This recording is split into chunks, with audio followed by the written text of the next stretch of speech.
మహాదేవ శ్రీమాత్రే నమః. Welcome to our channel. October నెలలో ద్వాదశ రాశుల వారికి కూడా ఏ విధంగా ఉండబోతోంది అనేటువంటి విషయాన్ని ఈ యొక్క వీడియోలో తెలుసుకుందాం. ముందుగా ఒక విషయము ఏమిటి అంటే గ్రహచారము గోచారముతో పాటు వ్యక్తిగత పేరు ఏదైతే ఉందో దీంతో పాటుగా జన్మనామం ఏదైతే ఉందో ఇవన్నీ కూడా బేస్ చేసుకొని మీ గ్రహస్థితి ఏ విధంగా ఉంది అండ్ ప్రజెంట్గా గోచారంలో ఏం గ్రహాలు రన్ అవుతున్నవి, మీ జాతకంలో ఏ విధమైనటువంటి గ్రహస్థితి ఉన్నది, వీటిని బ్యాలెన్స్గా చూసుకుంటూ మీకు రేపటి కాలంలో జరగబోయేటువంటి పరిణామాలు కానీ శుభము కానీ అశుభము కానీ ఏ బిజినెస్ వారికి బాగుంటుంది, ఏ వృత్తిలో మీకు పై స్థాయికి వెళతారు అనేటువంటిది కానీ, మీ జాతక చక్రంలో ఏ బిజినెస్ చేస్తే మీరు పైకి వస్తారు, ఇలా క్లియర్గా తెలుసుకొని ముందుకు వెళితే తప్పకుండా కూడా మంచి ఫలితం ఉంటుంది. ఉదాహరణ ఏమిటి అంటే లగ్నం వచ్చేసి ధనస్సు లగ్నం అయింది, రెండవ స్థానానికి అధిపతి అంటే ధన స్థానానికి అధిపతి ఎవరైతే ఉన్నారో వృశ్చికంలో ఉండడం జరిగితే మోటార్ రిలేటెడ్ కానీ ఇనుము రిలేటెడ్ కానీ రెస్టారెంట్ రిలేటెడ్ కానీ మనీ రిలేటెడ్ ఇతనికి అచ్చుబాటు ఉండదు. అంటే ట్రాన్సాక్షన్ విషయంలో ఇతను ఇన్వెస్ట్మెంట్స్ చేసినా కూడా లాస్ అయ్యే ఛాన్సెస్ ఉంటుంది ఎలాంటి బిజినెస్లో అయినా. ఉదాహరణకు ఇలా ప్రతీది కూడా ఉంటుంది కనుక ఆ విధంగా తెలుసుకొని ముందుకు వెళితే అద్భుతమైనటువంటి ఫలితాలు ఉంటాయి. వృశ్చిక రాశి వారిని చూసుకుందాం. ఈ యొక్క అక్టోబర్ నెలలో ఆశ్వయుజ మాసంలో వృశ్చిక రాశి వారికి ఏ విధంగా ఉండబోతోంది అనేటువంటి విషయాన్ని ఒకసారి చూసుకుంటే కొంచెము ఇబ్బందికరంగానైతే మారబోతూ ఉన్నది. ఎందుకంటే గురువు మీకు 6లోకి వెళ్ళడం జరిగింది, 8లోకి వెళ్ళడం జరిగింది. మన 6లోకి గురుగ్రహం మీకు గురుగ్రహం మీకు సప్తమలో ఉండేటువంటి గురుగ్రహము ఈ 6వ స్థానం వైపుగా కూడా చూపు మళ్ళింది. దీనివల్ల మనకు కొంత ఇబ్బందికరంగానైతే ఉండబోతూ ఉన్నది.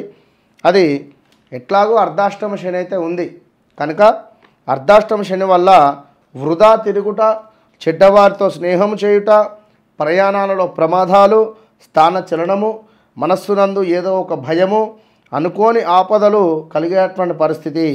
మరి యొక్క గురువు మీకు 6లో ఉండడం వల్ల అంటే 6 వైపుగా కూడా రావడం వల్ల ఈ యొక్క చూపు కొంత ఉద్యోగాలలో మార్పిడి, అనూహ్య ప్రమాదాలు కావచ్చును. అదేవిధంగా బంధుమిత్రులతో మనస్పర్ధలు, అగ్నిబాధ, దొంగలతో భయము, ఏమైనా వస్తువుల అపహరణానికి గురయ్యేటువంటి పరిస్థితులు, ఇలా ఉండేటువంటి పరిణామాలు అయితే గోచరిస్తున్నాయి. మరి వృశ్చిక రాశి వారు కానీ వృశ్చిక లగ్నం వారు కానీ మరి వీరి యొక్క మాట వల్ల ఇబ్బందులు జరిగేటువంటి పరిస్థితి ఉంది. వీరి మాట ఎట్లా అంటే దుష్టులతో అకారమైనటువంటి కలహాలు ఏర్పడుతూ అనూహ్య ధన ప్రాప్తి, అనూహ్య ధన సంబంధిత ఇబ్బందులు. అంటే రూపాయి మనకు సుమారుగా ఒక 100 రూపాయలు వచ్చే చోట 200 రూపాయలు ఖర్చు ఉండేటువంటి పరిస్థితి, ప్రమాదాలు ఉన్నవి, కార్యవస్తు నాశనము ఉన్నది, తేజో క్షీణత ఉన్నది. దీంతో పాటుగా కొంత ఎవరైతే మీకంటే తక్కువ స్థాయి అంటే చిన్నవారు ఎవరైతే ఉన్నారో వారితో గొడవలు ఏర్పడేటువంటి పరిణామాలు పరిస్థితులు అయితే పొంచి ఉన్నాయి కనుక చాలా జాగ్రత్తగా ఉండాలి. ఈ యొక్క మనకు వృశ్చిక రాశి వారు ఎవరైతే ఉన్నారో మరి వీరికి భార్యతో కూడా కలహాలు ఏర్పడేటువంటి పరిస్థితి ఉన్నది. కొంత భార్యతో కూడా కలహాలు అంటే ఎట్లా అంటే మనకు శ్వాసకోశ ఇబ్బందులు కానీ రుణానికి సంబంధించినటువంటి ఇబ్బందులు కానీ, ప్రతి పనిలో కూడా ప్రతికూలత, అగౌరవము ఏర్పడేటువంటి పరిణామాలు, ఇలా 1, 2 కాదు చాలా విషయాల్లో కూడా ఇబ్బందికరమైనటువంటి పరిణామాలు అయితే గోచరిస్తున్నాయి కనుక చాలా జాగ్రత్తగా ఉండాలి.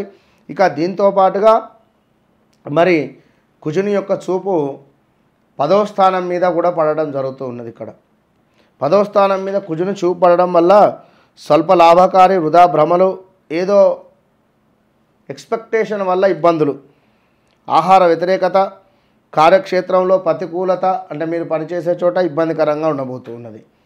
ఇక మరొక విషయం ఏమిటి అంటే శీఘ్రంగా లాభకారి అయితే ఉంది, ఏదో ఒక రూపకంగా ఒక రూపాయి% అన్న లాభం రాబోతూ ఉన్నది ఖచ్చితంగా కూడా. ఇదైతే 100% నో డౌట్. ఇక మరొకటి ఏమిటయ్యా అంటే ఈ యొక్క గురువు మూలకంగా కొంత వృత్తి భగ్నము కానీ వృత్తి విషయాలలో ఇబ్బందికరంగా ఉండబోయేటువంటి పరిస్థితి అయితే ఉంది కనుక ఎవరైతే ఈ యొక్క వృశ్చిక రాశి వారు ఉన్నారో, వృశ్చిక లగ్నం గారు ఉన్నారో కొంత జాగ్రత్తగా ఉండాలి. మరి ఇంకా ముఖ్యంగా ఏమిటి అంటే యంత్ర ప్రమాదాలు, స్కిన్ ఇష్యూస్, కొంత ఏదో ఆరాటము, ఇలా కొన్ని ఇబ్బందులు అయితే ఉన్నవి. కొంచెం జాగ్రత్తగా ఉండే ప్రయత్నం చేయండి. దీంతో పాటుగా ఈ యొక్క వృశ్చిక లగ్నం వారికి కానీ వృశ్చిక రాశి వారికి కానీ భృక్షెట్కార దోషం కూడా ఏర్పడే పరిస్థితి ఉంది. ఇక్కడ చాలా జాగ్రత్తగా ఉండాలి. భృక్షెట్కార దోషం అంటే కుటుంబంలో సమస్యలు కానీ కలత్ర రోగాలు కానీ, అంటే ఇక్కడ మీ భార్యకు లేదా భర్తకు ఇబ్బందికరమైనటువంటి పరిస్థితులు, కొన్ని స్కిన్ ఇష్యూస్ ఏర్పడేటువంటి పరిస్థితులు అయితే గోచరిస్తున్నాయి. ఇట్లా ఇబ్బందికరాలు అయితే ఉన్నవి. కొంత ప్లస్ ఉంటే కొన్ని మైనస్లు ఉన్నవి. ఇవన్నీ విషయాలు ఎట్లా మీకు కనెక్ట్ అయితే అట్లా రిసీవ్ చేసుకొని దానికి సంబంధించి చక్కటి రెమెడీస్, శుక్రుడు, లక్ష్మీ అమ్మవారు, గురువు, దక్షిణామూర్తి లేదా అదేవిధంగా దత్తాత్రేయ స్వామి ఇలా కొలుచుకుంటూ ఉన్నట్టయితే తప్పకుండా మంచి పరిణామాలు ఉన్నాయి. ఇక మరొక హైలైట్ విషయం ఏమిటి అంటే మీకు సూర్యుడు వ్యాపార అభివృద్ధి, సుఖ సంతోషాలు కానీ, శుభకార్య నిర్వహణ కానీ, స్థిరాస్తులలో లాభాలు కానీ, కోర్టు విషయాలు కానీ, పోలీస్ స్టేషన్కి సంబంధించినటువంటి దాంట్లో కానీ అన్నింటా విజయం మీదే. సూర్యుడు 11లో ఉన్నాడు అద్భుతంగా, కనుక ఆల్ ద బెస్ట్.